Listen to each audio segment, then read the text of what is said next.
បាទសួស្តីអ្នកនរគ្នាចឹងខ្ញុំចង់បង្ហាញអំពីការដាក់ symbol នៅក្នុងកម្មវិធី Microsoft Word ចឹង symbol ហ្នឹងវាជាសញ្ញាអីមួយនៅក្រោមអក្សរដូចលិខិតផ្លូវការរបស់យើងជាទូទៅយើងសរសេរព្រះរាជាណាចក្រកម្ពុជាជាសាសនាព្រះមហាក្សត្រហើយវាមានអក្សរ symbol ហ្នឹងសញ្ញានឹងនៅពីក្រោមអីចឹងទៅអាហ្នឹងបានគេចាត់ទុកជាផ្លូវការចឹងដើម្បីដាក់ចឹងអានេះខ្ញុំឧទាហរណ៍ខ្ញុំវាយនេះសិនខ្ញុំដូរសាកវាយទៅ font នេះសិនឲ្យមានបរិជាណាចក្រកម្ពុជាសិនបាទចឹងយើងដូរ font ហើយយើងវាយមកខ្មែរព្រះរាជាណាចក្រកម្ពុជាចុះតតជាតិសាសនា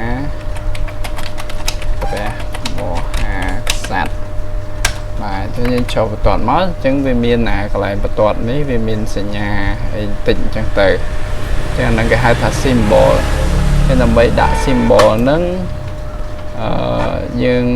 នេះយើងអាចចូលទៅ insert ហើយយកពាក្យថា symbol ហើយអានេះវាអ្វីដែលយើងធ្លាប់រើសកន្លងមកវាអាចបង្ហាញនៅលើនឹងខ្លះតែបើសិនយើងចង់ទៅរើសវាច្រើនជាងហ្នឹងយើងចូល more symbol មកអញ្ចឹងចូល more symbol មកនៅកន្លែង font យើងត្រូវដាក់ font ឈ្មោះថាតាក់តែងបាទ font binding វាមានរូបសញ្ញាអីផ្សេងអញ្ចឹងបាទតែបើសិនជាយើងចង់ដាក់សញ្ញាដែលគេច្រើនផ្លូវការរដ្ឋយើងប្រើហ្នឹងអាសញ្ញានៅក្រោមប្រជាណាចក្រកម្ពុជាហ្នឹងយើងដាក់ font នៅកន្លែងនេះយើងវាយ search ចឹងមកវាយតាក់តែងចឹងមកចឹងវាចេញមកសញ្ញាហ្នឹងមួយចំនួននៅហ្នឹងច្រើនដែរតែភាគច្រើននៅក្រោមហ្នឹងគេដាក់សញ្ញាប្រហែលនេះចឹងឧទាហរណ៍ខ្ញុំរើសយកមួយនេះចឹងដើម្បីយកវាយើងចុចពាក្យថា insert មកចឹងយើងឈប់យកវាយើងបិទមកយើងតម្លើង font ឲ្យធំទៅអានេះទំហំអក្សរឲ្យធំទៅបាទ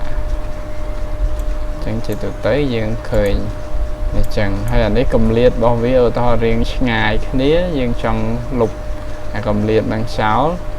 គឺយើងចូលទៅ home ហើយនៅកន្លែងនេះហ្នឹងយើងលុបនេះយើងមានពាក្យថា remove គឺលុបបើសិនជាពាក្យថា add ចឹងគឺយើង add វាបន្ថែមឲ្យវាមានកម្រិតអញ្ចឹង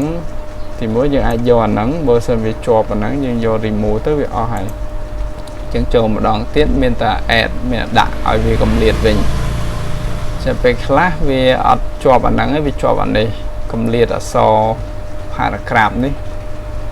វាធំអញ្ចឹងទៅក៏វាធ្វើឲ្យធំដែរអញ្ចឹងយើងចង់ឲ្យគៀកយើងយកមួយមកវាគៀកតូចបំផុតហើយបាទអញ្ចឹងវីដេអូនេះមានតែប៉ុណ្្នឹងឯងចង់បង្ហាញពីការដាក់ symbol ប៉ុណ្្នឹងបាទអរគុណច្រើន